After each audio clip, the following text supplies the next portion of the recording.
The day I first saw that rusted 1967 Mustang Fastback sitting forgotten in Old Man Jenkins' barn was the day my life took an unexpected turn. It was covered in decades of dust, its once gleaming Acapulco blue paint barely visible beneath years of neglect, but I knew immediately it was something special. What I couldn't have known was how this car would not only become my passion project, but also the center of a neighborhood war that would expose the dark side of suburban power. My name is Zach Anderson, and I've lived in Oak Ridge Estates in Columbus, Ohio for nearly 5 years. It's one of those cookie-cutter developments where the houses are nice enough but a bit too similar, and where the homeowners association rules with an iron fist disguised in beige paint and approved mailbox designs. You sure you want to take on something like this? Jenkins asked as I circled the Mustang, mentally calculating the work it would need. Been sitting here since my son left for college in '89. Engine probably won't even turn over. I ran my hand along the dust-caked fender, feeling the solid metal underneath. I'm sure. I've been looking for a project exactly like this. 2 days and $4,500 later, a flatbed truck delivered the Mustang to my driveway. My neighbor, Neil Davis, wandered over as I supervised the unloading. "That's quite a project," he said, whistling low. "Your garage big enough for that thing?" "Just barely," I replied, "but it'll fit, going to be a ground-up restoration." Neil nodded appreciatively. "Better get it inside before Patricia Morgan sees it. She's been on a tier lately with HOA violations." Patricia Morgan. Even her name made my jaw clench. As head of the Oak Ridge Estates HOA, she'd turned what should have been a community organization into her personal fiefdom. Just last month, she'd fined the Thompsons $250 for having their garbage cans visible from the street for an extra day after collection. "I'm not breaking any rules," I said. "My garage is my business." Neil just raised his eyebrows. "Sure, tell that to Patricia." I managed to get the Mustang into my garage that afternoon, and as the door closed behind it, I felt a surge of excitement. This would be my sanctuary project, something to focus on after my divorce had been finalized 6 months prior. My ex-wife, Natalie, had always complained about my hobby cars taking up time and space. Now, with a 3-bedroom house to myself, I finally had the freedom to take on the restoration I'd always dreamed about. The first few weeks went smoothly. I spent my evenings and weekends in the garage, stripping the Mustang down to its bare components, cataloging each part, and researching what I'd need to rebuild. The car needed significant work. The floor pans had rusted through in places. The engine hadn't run in 30 years, and the interior was home to several generations of mice, but the frame was solid. And most importantly, it was numbers matching. This wasn't just any Mustang. It was an S-Code 390 GT Fastback, the same model Steve McQueen drove in Bullitt. My routine became predictable. Work my IT job remotely during the day, and then disappear into the garage until midnight, emerging covered in grease and rust particles, but feeling more accomplished than I had in years. It was on a Saturday morning in early June when I first heard the sharp rap of knuckles on my garage door. I was in the middle of removing the last of the suspension components and had my music playing not overly loud, but enough that I hadn't heard anyone approaching. I wiped my hands on a rag and opened the side door to find Patricia Morgan standing there in her perfectly pressed khakis and a polo shirt with the Oak Ridge Estates logo embroidered on the breast pocket. Her blonde bob was immaculately styled, and her thin lips were pressed into what might generously be called a smile. "Good morning, Mr. Anderson," she said, craning her neck to peek behind me into the garage. "I've been hearing some concerning reports about activities at your property." I didn't step aside to give her a better view. "Good morning, Patricia. What seems to be the problem?" "Well," she said, tapping a manicured finger against her clipboard, "we've received noise complaints. Also, there's been mention of a..." She consulted her notes. "Junk vehicle being stored on the property." I'm restoring a classic car in my garage, I said. The music isn't loud, and everything is contained inside my property. Patricia's eyes narrowed. The HOA bylaws clearly state that no automotive repairs or restorations are permitted in visible areas. This includes, it's in my garage, I interrupted. Not visible from the street or any common areas. I checked the bylaws before I started. She pursed her lips. May I see this project? I hesitated. I wasn't required to let her into my home or garage, but refusing would only escalate things. With a sigh, I stepped aside. Patricia's eyes widened as she took in the sight of the partially disassembled Mustang. Various parts were organized on shelves and workbenches, and the car itself was up on jack stands, its wheels removed. This is completely unacceptable, she declared.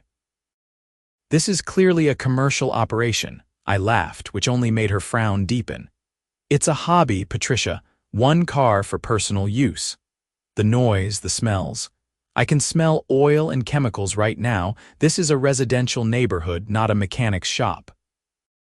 I'm not breaking any rules, I said firmly. The bylaws prohibit visible car repairs and commercial operations. This is neither. Patricia's face flushed slightly. We'll see about that. The board meets next Tuesday. I suggest you prepare to discuss this situation. With that, she turned and marched back down my driveway. I closed the door and leaned against it, suddenly less enthusiastic about the day's work ahead. Neil's warning echoed in my mind. I should have known Patricia would find a way to make this difficult. The following Tuesday came faster than I would have liked. I spent Sunday night reading through the HOA bylaws again, confirming what I already knew. There was nothing explicitly prohibiting what I was doing. Still, I knew from experience that Patricia was creative in her interpretations of the rules. The meeting was held in the Oak Ridge Estates Community Center, a beige building that matched the beige aesthetic of the entire development. About 20 homeowners had shown up, more than the usual attendance according to Neil, who sat beside me. Word got around about your car, he whispered. People are curious. Patricia called the meeting to order promptly at 7:00 p.m. After going through the standard agenda items approving last month's minutes, discussing the upcoming community pool maintenance, and reminding everyone about the restrictions on holiday decorations, despite it being only June, she finally reached the topic I was waiting for. Now, to address a concerning development, she said, her gaze fixed on me. It has come to the board's attention that certain homeowners are engaging in automotive restoration projects that violate our community standards. I straightened in my chair, ready to defend myself, but Patricia continued. While our bylaws may not explicitly address every possible scenario, the spirit of our regulations is clear. Oak Ridge Estates is a residential community, not an industrial one. That's when I stood up. Patricia, if I may address the board. She looked annoyed at the interruption, but nodded stiffly. I've reviewed the bylaws thoroughly. There's nothing that prohibits me from working on my own vehicle in my own garage. It's not visible from the street. I'm not running a business, and I'm careful about noise levels. An older gentleman in the back raised his hand. What kind of car is it, anyway? A 1967 Mustang Fastback, I replied. 390 GT. There were a few appreciative murmurs and even a low whistle. That's beside the point, Patricia interjected. The issue is the disruption to our community. The board has received multiple complaints. From who? I challenged. I'd like to know which of my neighbors have an issue with my project. Patricia shuffled her papers. That's confidential information. Neil stood up beside me. I live next door to Zach, and I haven't heard anything disruptive. In fact, I think it's great to see someone preserving a piece of automotive history. A woman across the room nodded. My husband has been talking about stopping by to see it. He had one just like it when we were dating. I could see Patricia's frustration growing as the tide of the room seemed to turn in my favor. But then she played her trump card. The board has decided to implement an emergency amendment to the bylaws, she announced. Effective immediately, All automotive restoration projects must be approved by the board in advance and can only be conducted during specific hours, with proper ventilation and noise mitigation measures in place. You can't do that, I objected. Bylaw amendments require a vote of the homeowners. Patricia smiled thinly. Section 12.3 allows the board to implement emergency measures for health and safety concerns. The chemicals and potential fire hazards associated with automotive work qualify. I looked around the room, seeing a mix of sympathetic faces and others who clearly just wanted the meeting to end so they could go home. Fighting this now in this forum wouldn't get me anywhere. I'll be reviewing my legal options, I said finally, gathering my things. This feels like targeted harassment. Feel free, Patricia replied, her smile not reaching her eyes. In the meantime, all work on your project must cease immediately. As Neil and I left the meeting, he shook his head. She's got it in for you, man, no idea why. Me neither, I said, but a part of me wondered if this was just Patricia's nature seeking control wherever she could find it. I spent the next few days consulting with a lawyer who specialized in HOA disputes. The news wasn't great. While Patricia's emergency amendment was on shaky legal ground, fighting it would be expensive and time-consuming. My best bet was to try to work within the system and get the board to approve my project officially. So I drafted a detailed proposal, complete with my work schedule, ventilation plans, and noise reduction strategies. I even included photos of the Mustang from before I started work, along with similar restoration photos from online to show what the finished product would look like. "This is really thorough," my neighbor Neil said when I showed him. Hard to see how they could object, but I knew better than to underestimate Patricia Morgan. I submitted my proposal on a Friday, expecting to hear back after the board's next meeting. Instead, Patricia showed up at my door on Sunday morning, a smug expression on her face. "Mr. Anderson," she said by way of greeting, "I've reviewed your proposal." And, I asked, already sensing the answer from her expression. "Denied," she said, handing me a letter with the official Oak Ridge Estates letterhead. "The board feels that your project poses an unacceptable risk to the community." I scanned the letter, which was light on specific reasons for the denial. "This is ridiculous. What risks?" Patricia sighed as if explaining to a child. "Fire hazards, chemical exposure, noise pollution. Need I go on?" I addressed all of those in my proposal. "Nevertheless, the board has made its decision. You have 30 days to remove the vehicle from the property." I felt my blood pressure rising. "That's not happening, Patricia. This car isn't going anywhere except back on the road when I'm finished with it." Something flickered in her eyes then, not just the usual irritation, but something more calculated. "You know, my son Jeremy has been looking for a project car. He's quite handy with tools." I stared at her, not quite understanding what she was getting at. "Good for him." "Perhaps we could reach a compromise," she continued, "if you were to transfer ownership of the vehicle to Jeremy. The board might reconsider its position on restoration projects."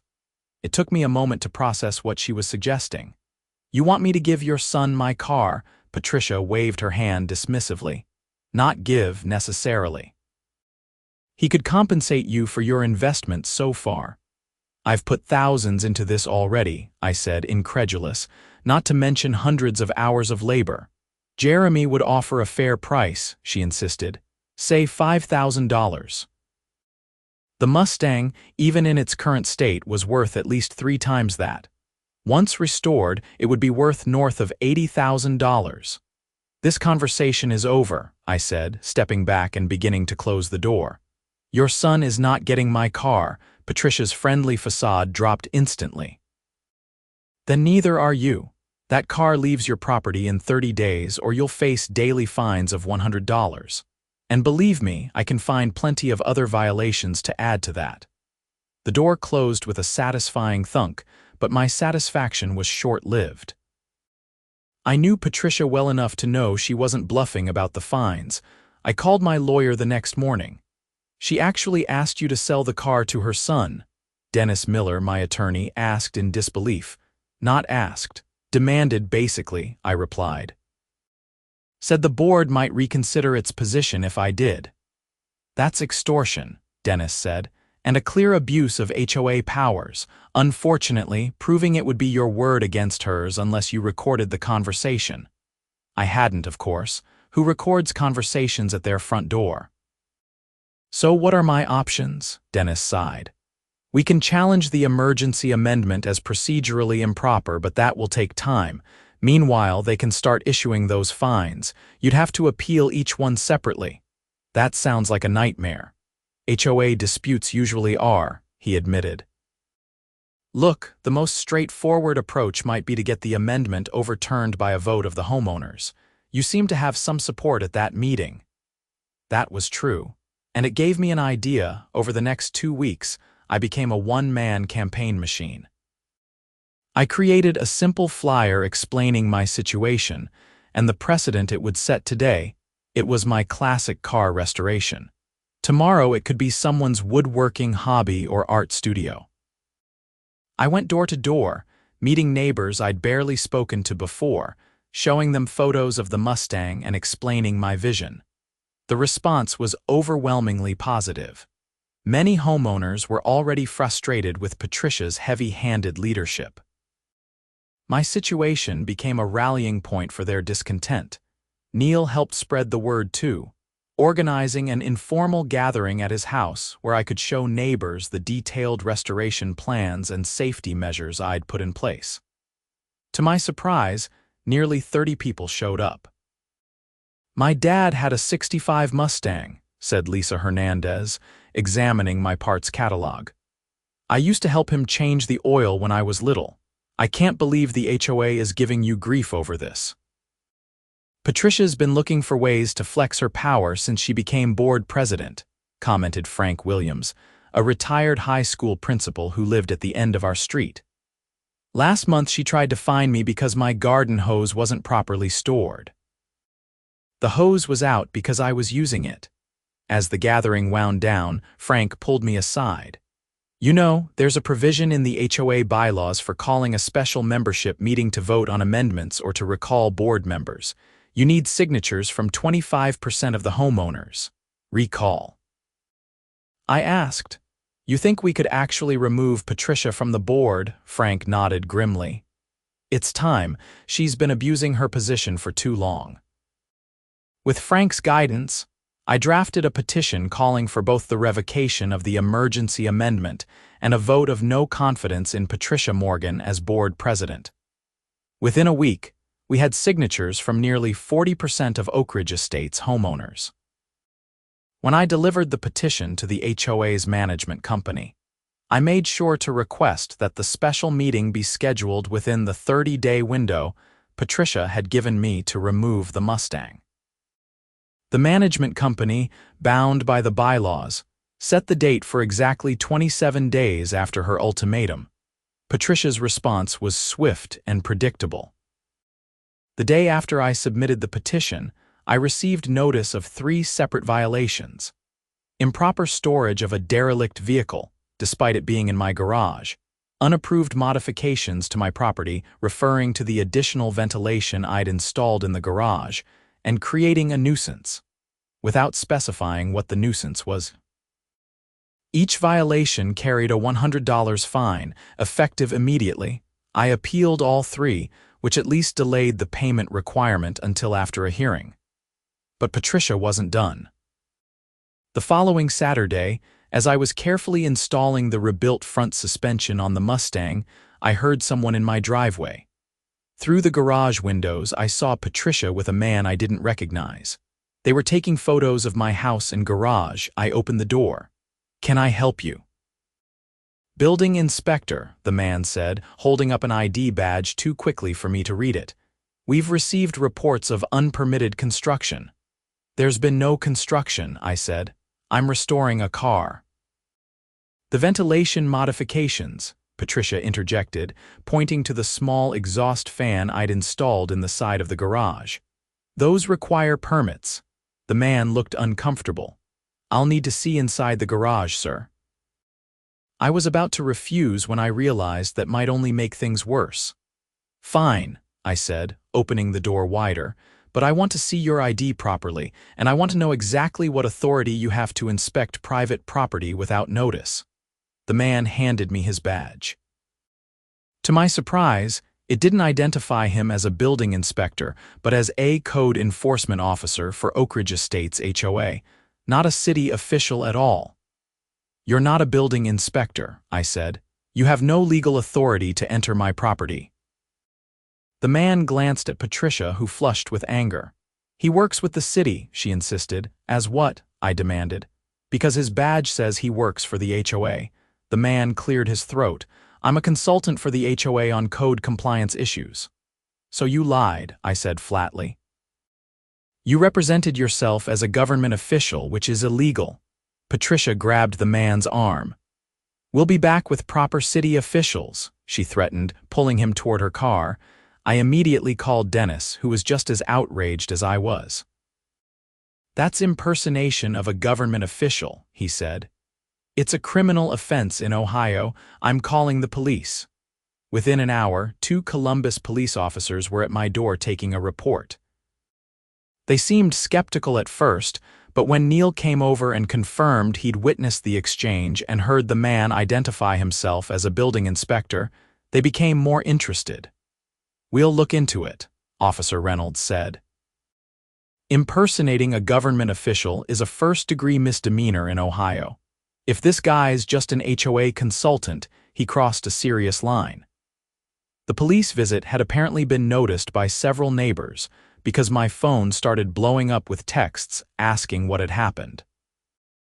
By evening, the entire neighborhood was buzzing with the news that Patricia had brought a fake inspector to my house. The next day, Sunday, my doorbell rang again. This time, it was a young man in his early 20s who bore a striking resemblance to Patricia. "Are you Jeremy?" I asked. He looked surprised. "Yeah, how did you know? Your mom mentioned you were interested in my car." Jeremy shifted uncomfortably. "Yeah, about that. I just wanted to say I had nothing to do with what my mom's been doing. When she told me she was getting me a Mustang project car, I thought she meant she was buying one legitimately." I studied him for a moment, trying to decide if he was being sincere. "You didn't know she was trying to force me to sell it to you?"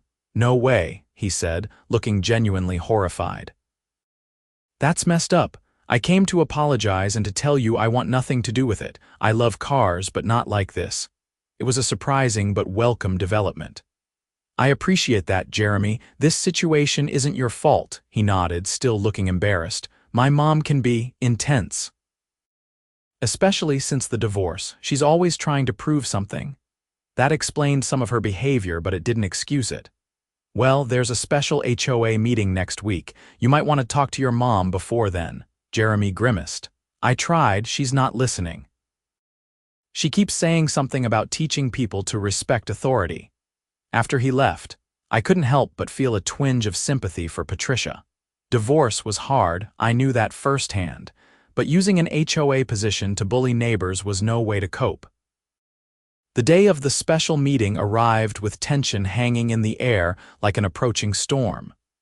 The community center was packed. Nearly every homeowner in Oak Ridge Estates had shown up, a record attendance according to Frank.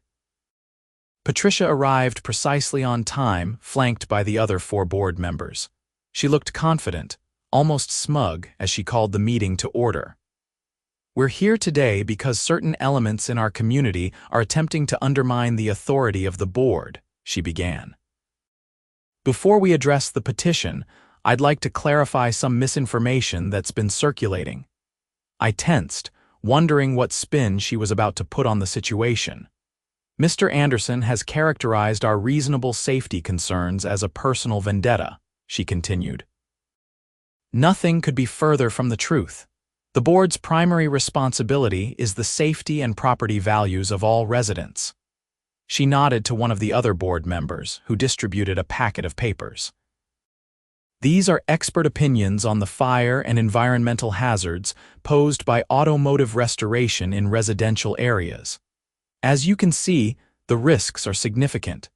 I glanced at the papers. They were generic articles about commercial auto shops, not hobby restorations in private garages. Before I could point this out, Frank Williams stood up. "Point of order," he said firmly. "The bylaws state that special meetings called by petition must address the petition items first before any other business or presentations." Patricia looked annoyed but conceded the point. "Fine. The first item on the petition is the revocation of Emergency Amendment 23.7 regarding automotive restoration projects." Frank stood again. "I move that we vote immediately on this item." "Second," called out Neil from beside me. Patricia's face tightened. "Very well. All in favor of revoking Emergency Amendment 23.7, raise your hand." The room was a sea of raised hands. A quick count confirmed what was visually obvious: over 80% of the homeowners present voted to revoke the amendment. Patricia's voice was tight as she announced the result. "The amendment is revoked, effective immediately." A small cheer went up from several corners of the room. "Now to the second item," Patricia continued, her voice noticeably colder. "A vote of no confidence in the board president." This was the moment I'd been dreading and hoping for in equal measure. I stood up, prepared to make my case against Patricia, but before I could speak, the community center door opened.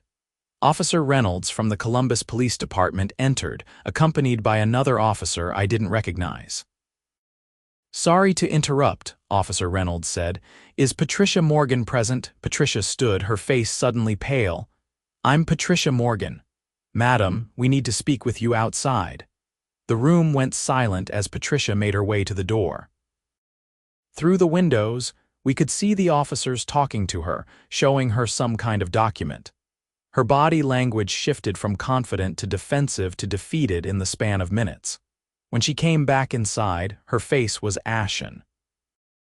"I need to step down temporarily from leading this meeting," she announced. "Vice President Davis will take over." Mark Davis, a mild-mannered accountant who'd always seemed overshadowed by Patricia on the board, looked startled but moved to the front of the room as Patricia took a seat in the back. "What's happening?" someone whispered loudly. Officer Reynolds stepped forward. "I can address that briefly. Miss Morgan has been served with a summons to appear in court regarding charges of impersonating a government official. This is related to an incident at Mr. Anderson's residence last week." The room erupted in murmurs and exclamations. Mark Davis called for order. "Given this development, I suggest we table the vote of no confidence until these legal matters are resolved." Frank Williams stood again. "I disagree. The petition called for a vote, and we should proceed with it. These charges only underscore the concerns many of us have had about Miss Morgan's leadership." The vote proceeded, and the result was decisive. Patricia was removed as board president by a margin of nearly 3-1. Mark Davis was appointed interim president until a proper election could be held. As the meeting adjourned, Patricia slipped out quickly, avoiding eye contact with everyone. I felt conflicted, glad that her reign of HOA terror was over, but also aware that she was facing legal troubles that went beyond neighborhood politics. The following weeks were remarkably peaceful. Without Patricia's interference, I was able to make significant progress on the Mustang. The new board, led by Mark Davis, adopted a much more reasonable approach to community governance, focusing on maintaining standards without micromanaging residents' lives. I learned through the neighborhood grapevine that Patricia had accepted a plea deal for the impersonation charge, community service and probation, but no jail time. She put her house on the market shortly after, apparently planning to move to Florida to be closer to her sister. The day before she was scheduled to move, there was a knock at my door. I opened it to find Patricia standing there, looking different, somehow less rigid, perhaps a bit humbled. "Mr. Anderson," she said formally, "I've come to apologize. I was so surprised that for a moment I couldn't speak." "My behavior was inexcusable," she continued when I didn't respond. "I let personal issues cloud my judgment, and I abused my position with the HOA. "I appreciate the apology," I said finally. "That couldn't have been easy," she shook her head. "It wasn't, but it was necessary." Jeremy insisted, actually. He's a good son, better than I deserve sometimes. He seems like a decent young man, I agreed. Patricia nodded, then hesitated before adding, he mentioned that he stopped by to apologize himself. He did, made it clear he had nothing to do with your proposal about the car, she winced. That was wrong of me. I was trying to give him something special but went about it in a terrible way. An awkward silence fell between us. Would you like to see the Mustang? I offered suddenly. It's come a long way since you last saw it. Patricia looked surprised but nodded. I'd like that. I led her to the garage and opened the door. The Mustang now sat on all four wheels, its body restored and primed for paint. The interior was still being refurbished, but the engine bay gleamed with the rebuilt 390 V8 now fully installed. It's beautiful, she admitted. I can see why you didn't want to part with it. It'll be even better when it's finished, I said. Another month or two, I think. As Patricia turned to leave, she paused. Jeremy really does love classic cars. His father had a '69 Chevelle they used to work on together before the divorce. I think I was trying to recreate that for him in my own misguided way. You know, I said, once the car is finished, I might need someone to help maintain it. If Jeremy's interested in working on classics, he could stop by sometime. A small, genuine smile, the first I'd ever seen from her, crossed Patricia's face. He'd like that, thank you. The following weekend, with Patricia gone and the HOA drama behind me, I finally applied the first coat of Acapulco blue paint to the Mustang's body. As I watched the color bring the car back to life, I couldn't help but reflect on the strange journey this restoration had taken me on. What had started as a simple project had exposed the worst and best of community living, the petty tyranny that can fester in suburban governance, but also the power of neighbors coming together to stand against it. 3 months later, on a perfect autumn day, I backed the completed Mustang out of my garage for its first proper drive since restoration. The engine rumbled with a deep, healthy sound that turned heads up and down the street. Neighbors came out to admire it, many taking photos and asking for rides. Neil walked over, whistling appreciatively. She's gorgeous, Zach, worth all the drama. I ran my hand along the perfect paint, feeling the months of work and care beneath my fingertips. Absolutely. As if on cue, my phone buzzed with a text message. It was from Jeremy Morgan, responding to a photo I'd sent him of the completed car. Looks amazing. Still okay if I stop by next weekend? Bringing Dad's old tools. I smiled and typed back. Definitely, there's always more to learn about these old cars. The Mustang wasn't just a car anymore. It had become a symbol of standing up for what's right, of community coming together, and strangely enough, even of reconciliation. As I slid behind the wheel and felt the engine's vibration through the steering wheel, I knew that some restorations go far beyond metal and paint. Sometimes they restore something in ourselves and our communities too.